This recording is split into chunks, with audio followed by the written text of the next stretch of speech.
Welcome to the Courage to Be podcast. I am your host, Tanya Vasallo.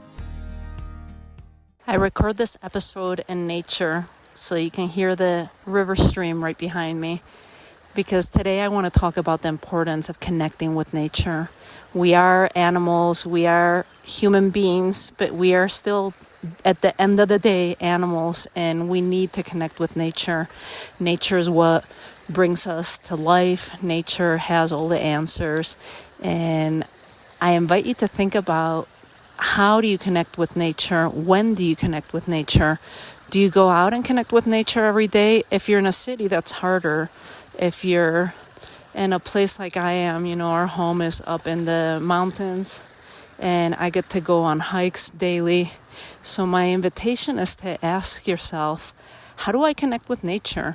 And it might be as simple as sitting out each day for 5 minutes and let the sun just caress your face and feel the sunlight, get your intake of vitamin D. Maybe it's you open up the windows and you look out and see the birds chirping and just observe the birds and connect with the birds that are around you. I feel like we move in such a fast-paced life, society, culture. We're always going that we barely carve out time. And if you just did a minute a day, 5 minutes a day, 10 minutes a day, you can build up to it. If you are someone that's always on the go and you're like, oh my God, that's impossible, I can't connect with nature. It could only be once a month when I go on a hike. I invite you to rethink that. Even when you live in a big city, when I lived in New York City, we would go out to Central Park, and then that would be our way to reconnect, while we were in the city. Then we'd go out on excursions and do our hikes outside the city.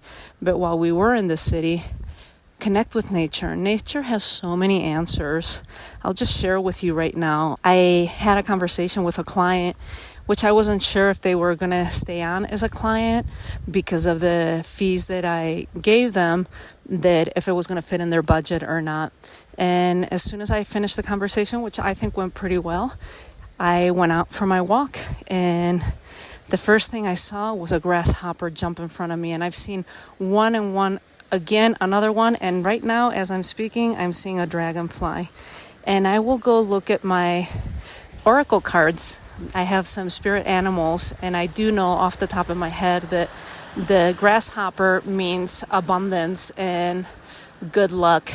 So, and at least that's the meaning I give it. And when you go out into nature and you start seeing the symbols that you might see, you might spot, nature and spirit is speaking to you through the different signs that you see.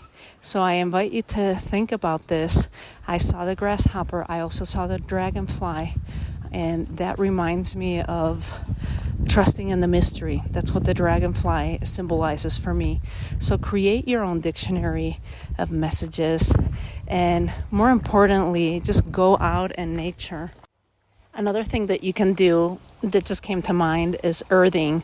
I don't know if you've heard of this term, which is basically planting your bare feet on the earth.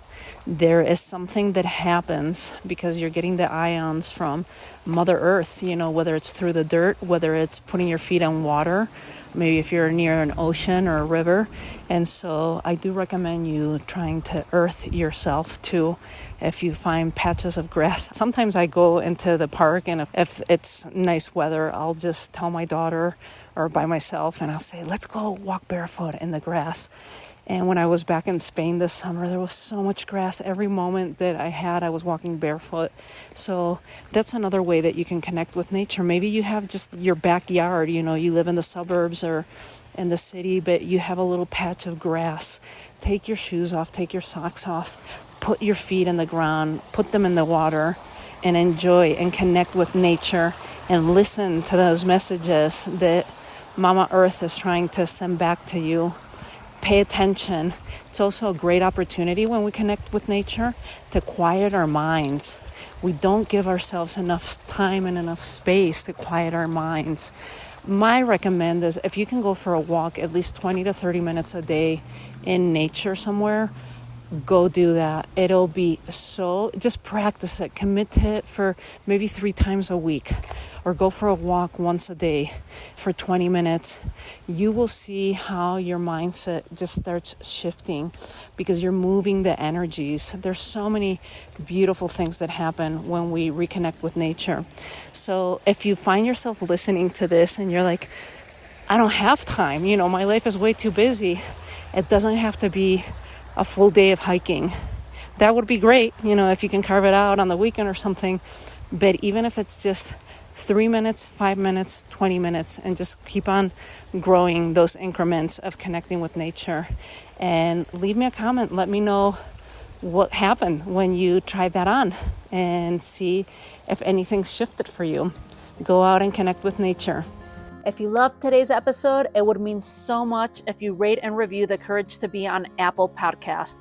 Not only does it help the show to grow, but it also gets you in the running for something amazing. Every month, I draw one lucky winner to receive a complimentary 7-night, 8-day vacation. You'll get to pick from over 3,000 beautiful resorts worldwide. You just cover the taxes and fees like you would with a travel rewards. Airfare is not included. And if you want to double your chances, along with your Apple Podcast review, leave a couple of comments on YouTube. That counts as a second entry. Just send your screenshots to help.thecouragetobe@gmail.com, and you'll find the email in the show notes too. It only takes a moment, and who knows, your next adventure might be closer than you think. Thanks for tuning in. I'll see you on our next episode of the Courage to Be podcast.